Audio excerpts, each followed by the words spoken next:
आपुलकी दाखवता, तुम्ही जे एवढं प्रेम दाखवता, त्याच्यामुळे आम्हाला आणखीन एक उत्साह मिळते. म्हणजे हे जे 5 सप्टेंबर आहे, 5 सप्टेंबरला तुम्ही जे लोक एवढे मेसेज करता, तुम्ही जे कॉल करता, तुमचे जे रिप्लाय आहेत ते पाहून आम्हाला आणखीन उमेद मिळते, आम्हाला आणखीन एक एनर्जी येते की आपण जे आपण कार्य करत आहोत ते अजून चांगल्या पद्धतीनं करावं.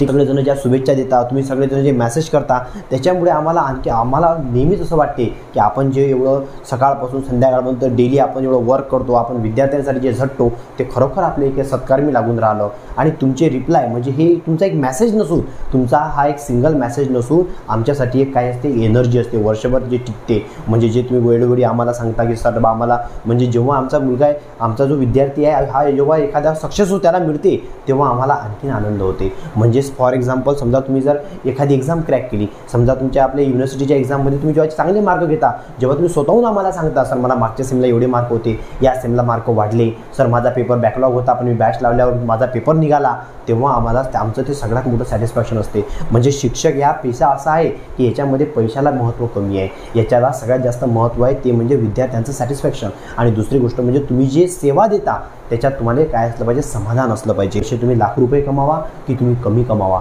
बट मेन असते की तुम्ही विद्यार्थ्यांना जे पाहिजे ते दिल्या गेलं पाहिजे. आमचा जो एक्सपिरियन्स आहे तो आम्ही तुमच्यासोबत नेहमी शेअर करतो. का म्हणजे ज्या गोष्टी आम्ही अनुभवल्या, ज्या गोष्टी आम्हाला आयुष्यामध्ये ज्या गोष्टीमुळे अडचणी निर्माण झाली ते तुम्हाला होऊ नये. म्हणजे जसं तुम्हाला माहीत असेल एखाद्या रोडने आपण जर गेलो असेल आणि आपल्याला जर माहिती झालं की त्या रोडनी गड्डा पडलेला आहे, तर आपण काय करू, आपण एक आपल्या येणाऱ्या मागच्या माणसाला सांगू गाडी हळू चालव, तिथं समोर गड्डा आहे. पण तो जो मागून येणारा माणूस आहे तो ऐकेलच असा आहे का, नाही, त्याला माहीत नाही ना.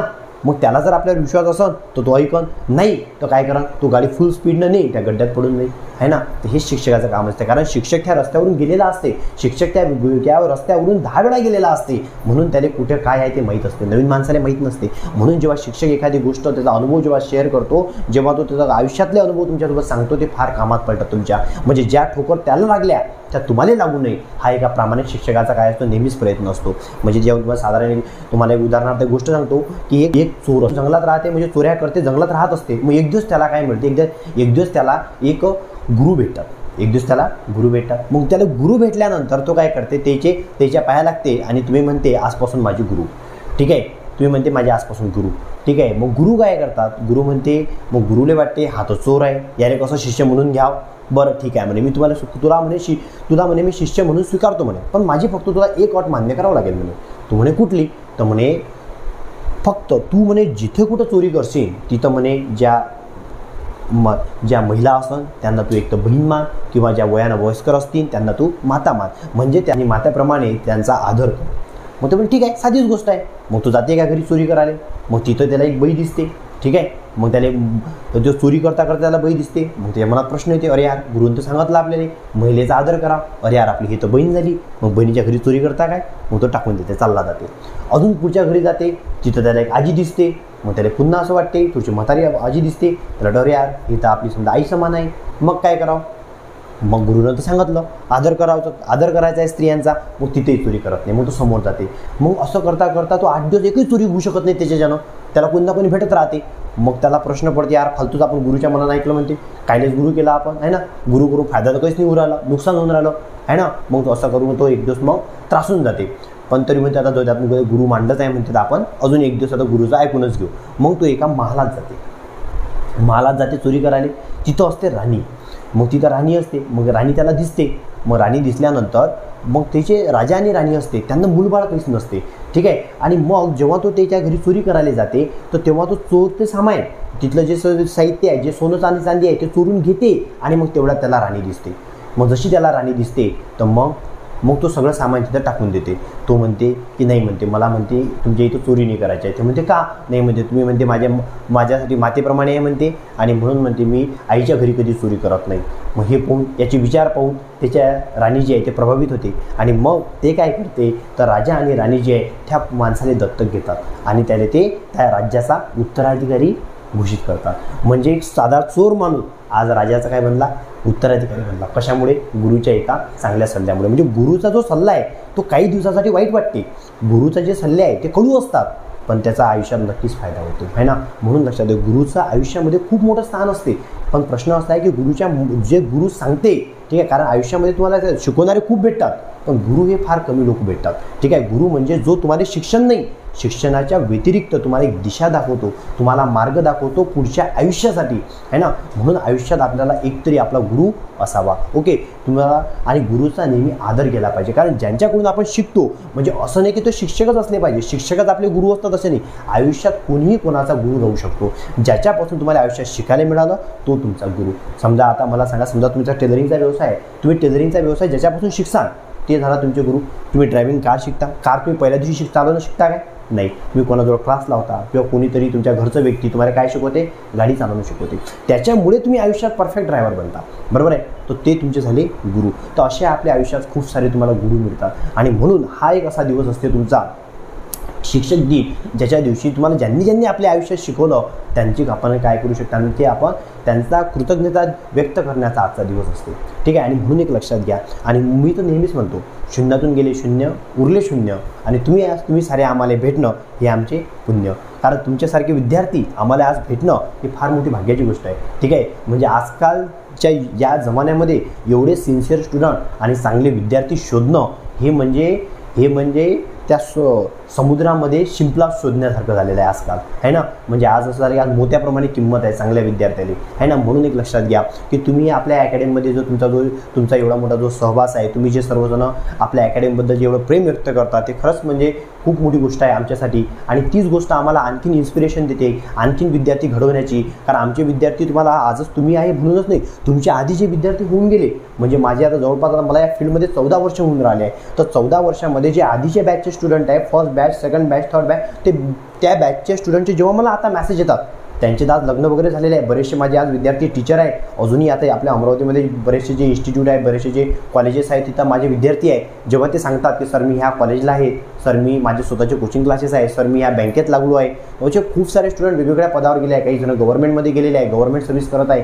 तर जेव्हा ते मला भेटतात किंवा जेव्हा ते मेसेज करतात किंवा सर मला जॉब लागला, तेव्हा खरंच तुम्हाला सांगतो की खूप अभिमान वाटते की नाही चला आपण म्हणजे ज्या विद्यार्थ्यांसाठी आपण इतके दिवस झटलो, तर ते विद्यार्थ्यांना खरंच आयुष्यात काहीतरी चांगलं मिळवलं. आणि ते मला भेटल्यावर एक गोष्ट नेहमी सांगतात की सर म्हणते आम्ही तुमच्याकडून मॅथमॅटिक्स नाही तर मॅथमॅटिक्ससोबत बरंच काही शिकलो म्हणते. कारण आपल्या बॅचची टॅगलाईनच ती आहे, मॅथमॅटिक्स आणि बरंच काही. त्या बरंच काहीमध्ये आपण सगळं शिकवतो, त्याच्यामध्ये तुमच्याकडे पर्सनॅलिटी डेव्हलपमेंट येते, तुम्हाला व्यायामही शिकवतो आम्ही फ्रीमध्ये. ठीक आहे, तुम्हाला हसणं, चालायचं कसं, बोलायचं कसं, राहायचं कसं, सगळ्याच गोष्टी तुम्हाला इथं आपण सांगतो. ओके, आणि मग त्या गोष्टी जेव्हा तुमच्या आयुष्यात कामात पडतात तर तेव्हा मग आम्हालाही चांगलं वाटते की नाही चला आमचे विद्यार्थी कुठंतरी लागले, कुठंतरी त्यांनी आयुष्यात कधीतरी ते सफल झाले. आणि नेसेसरी नसते की प्रत्येकाला जॉबच लागला पाहिजे. लक्षात घ्या, जॉब लागणं म्हणजे सक्सेस मिळणं असं नाही. तुम्हाला तुमच्या आयुष्यात जे मिळवायचं असेल ते तुम्ही मिळवलं म्हणजे ते तुमच्यासाठी सक्सेस झालं. सक्सेसची डेफिनेशन ही पर्सन टू पर्सन काय होते, व्हॅरी होते. लक्षात घ्या, आयुष्यात एखाद्याला बिझनेस करायचा असते, त्याला बिझनेसमध्ये स्वतःच्या मालकीचा बिझनेस चालू करायचा असते, तो त्याचा झाला सक्सेस. त्याला गरजेचं नाही की त्याला किती रुपये पगार पडते. लक्षात घ्या, एखाद्याला गव्हर्नमेंट सर्व्हिसच करायची असते, जेव्हा त्याला गव्हर्नमेंट सर्व्हिस लागते तेव्हा तो सॅटिस्फाईड होऊन जातो. एखाद्याला कॉलेजमध्ये जॉबच करायचा असते टीचर म्हणून, जेव्हा तो टीचर लागते ते त्याच्यासाठी काय झालं, सक्सेस. म्हणून लक्षात घ्या, सक्सेसची डेफिनेशन बाकीच्या लोकांना पाहून नका बदलू की अरे माझ्या शेजारचा मुलगा जर कलेक्टर झाला तर मी कलेक्टर झालो पाहिजे, माझ्या शेजारचा मुलगा जर तलाठी झाला असेल तर मी तलाठी झालो पाहिजे, माझे लहान बहीण भाऊ इंजिनियर केलं म्हणून मी इंजिनियर केलं पाहिजे. नाही, पर्सन टू पर्सन सक्सेसची डेफिनेशन व्हॅरी होते. आणि पर्सन टू पर्सनमध्ये आपल्याकडे प्रत्येकाकडे एक वेगळी स्किल असते, वेगळी गट्स असते. आणि माझं तुम्हाला सर्वांना हेच म्हणणं आहे की तुम्ही तुमच्या फक्त स्किलवर काम करा.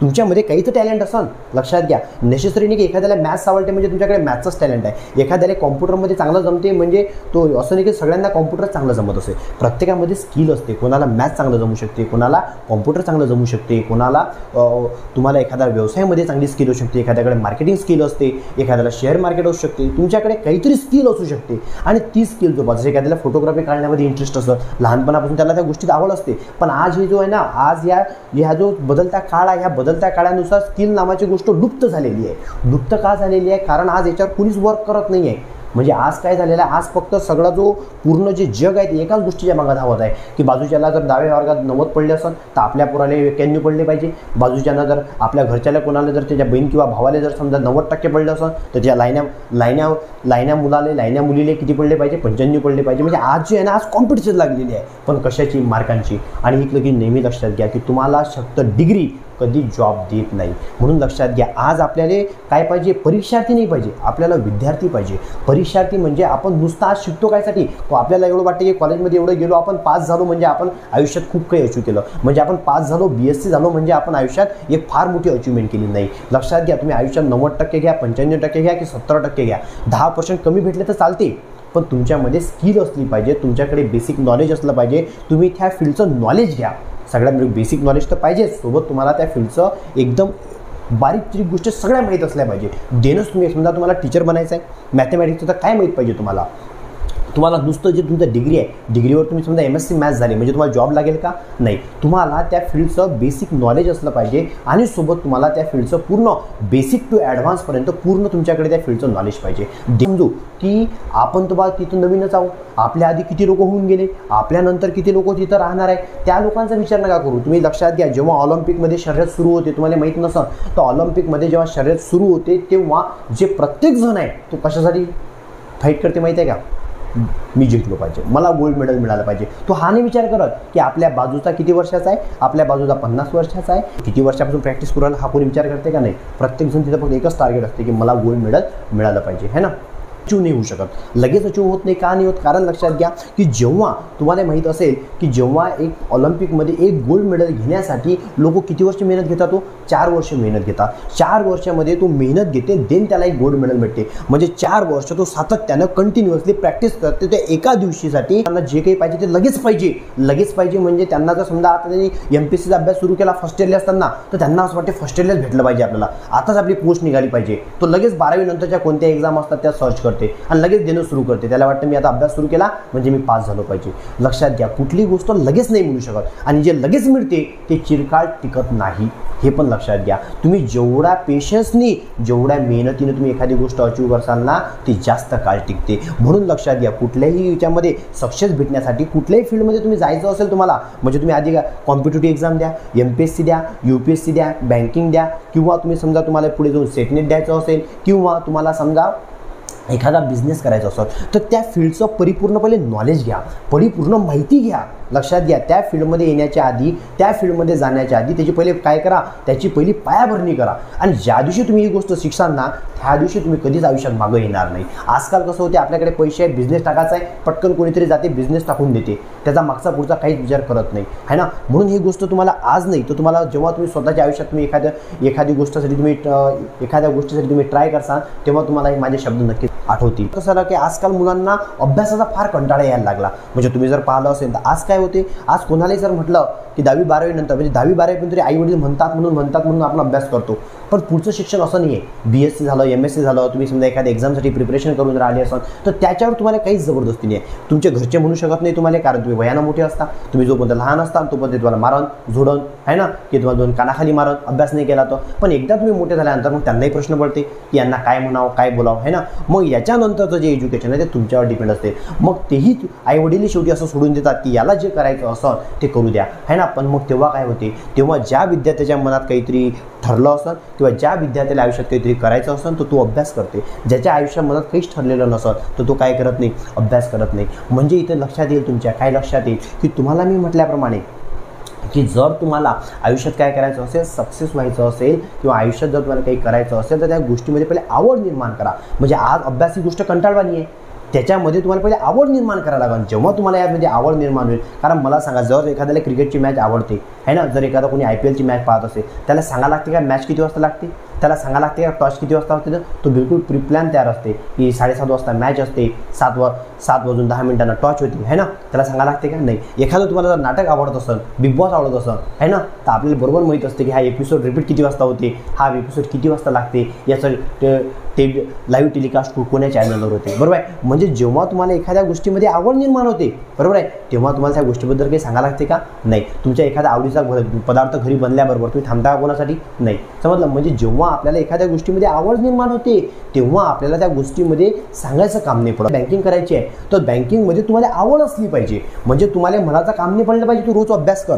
तुम्हाला जर MPSC करायचं आहे, कॉम्पिटिटिव्ह जर एक्झाम तुम्हाला कोणती द्यायची असेल तर तुम्हाला स्वतःला पहिले त्याची आवड निर्माण झाली पाहिजे. आणि जेव्हा तुम्हाला त्या फील्डची आवड निर्माण होते ना तेव्हा तुम्हाला ते सांगायचं काम नाही पडत की बा तुम्हाला ही गोष्ट करायची आहे म्हणून, आहे ना. म्हणजे तुमच्या जर लक्षात आलं की जर तुम्हाला फ्युचरमध्ये कुठल्याही गोष्टीमध्ये करिअर करायचं असेल तर त्यामध्ये तुम्हाला पहिले आवड पाहिजे. म्हणून सगळ्यात महत्त्वाची गोष्ट काय आहे की तुम्ही ज्या कोणत्या क्षेत्रामध्ये जासाल त्याची पहिले बेसिक इन्फॉर्मेशन घ्या, त्यानंतर त्या फील्डचं परिपूर्ण नॉलेज घ्या, देणंच त्या फील्डमध्ये तुम्ही काय करा, एंटर